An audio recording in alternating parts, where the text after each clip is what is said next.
कलयुग का वास कहाँ है?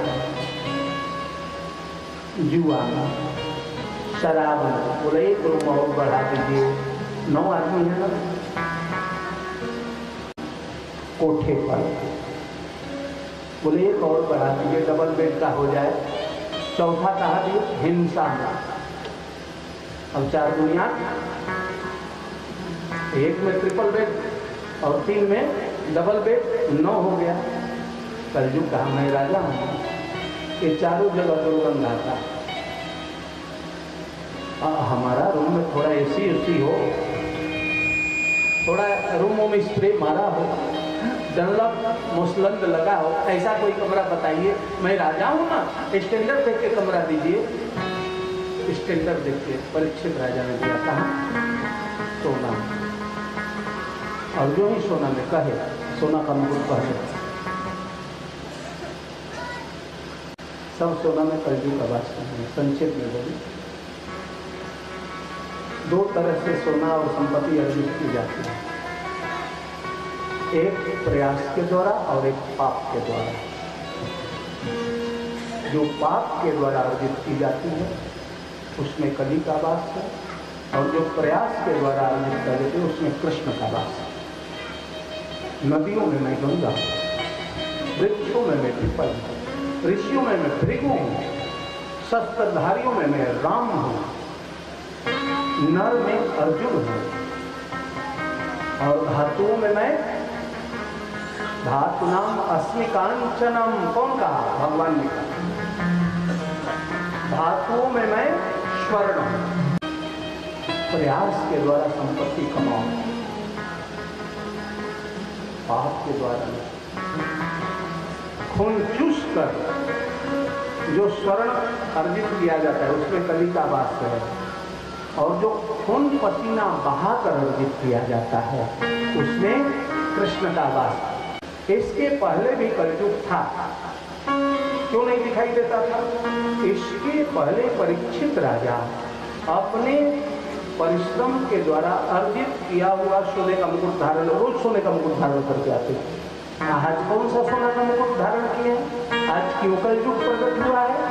गहराई में जब अध्ययन करिएगा तो आज शिकार खेलने के पहले बाप दादाओं पर दादाओं की बंद तिजोरी को खोले, एक चहकता हुआ दहकता हुआ बड़ा सुंदर स्वर्ण मुकुट दिखाई दिया। अब इनको तो पता नहीं कि मेरे परदादा कैसे अर्जित किए। वो कौन मुकुट था? भीम ने जरासंध का बद्ध करके मुकुट ला के तिजोरी में रखा था। इसलिए कलयुग प्रकट हुआ। कलयुग तो उसी दिन धरती पर आ गया था जिस दिन कृष्ण का स्वधाम गमन हुआ, उसी दिन कलयुग का वास हो गया था। लेकिन प्रकट नहीं हुआ, क्यों? मौका देख रहा था ना कि कब मौका मिले। इसके पहले परीक्षित राजा परिश्रम से कमाए हुए सोने का मुकुट धारण करके, पाप के द्वारा नहीं।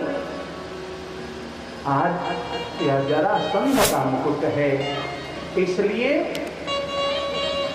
प्रवेश कर गया। कलयुग का जो प्रवेश किया तो भूख प्यास लगी, हैरान परेशान हुए। जंगल में गए, शमिक ऋषि का आश्रम है। शमिक ऋषि के आश्रम में प्रवेश किए घोड़ा को बांध के। शमिक ऋषि ध्यानास्थ थे, 2-4 बार आवाज लगाए। महात्मा था, ध्यान में था।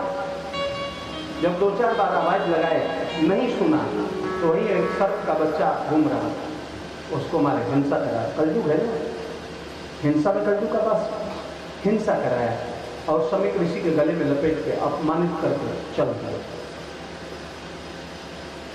वहीं पर नदी में उनका पुत्र स्नान कर रहा। कोई जाके कहा कि तुम्हारे पिता का एक राजा ने अपमान किया। कुपित हुआ यह ब्राह्मण पुत्र, शमिक ऋषि का पुत्र, और कौशिकी नदी का जल अंजलि में दिया और कहा कि लगता है जब से कृष्ण का स्वधाम गमन हुआ है तब से ब्राह्मण साधु गाय प्रतिपालक अब राजा नहीं रहे। जितने राजा हैं सत्ता का अहंकार हो गया है, तो हम ऋषि पुत्रों को, ब्राह्मण पुत्रों को तपस्या का स्वाभिमान है। और अंजलि में जल लेके श्राप दे डाला। कहा कि जो भी मेरे पिता का अपमान किया है, इति लंघितम मर्यादम तक्षक सप्तमेहीन, आज के 7वें दिन यही सर्प तक्षक बन के उसे डसेगा और अकाल मृत्यु को प्राप्त होगा।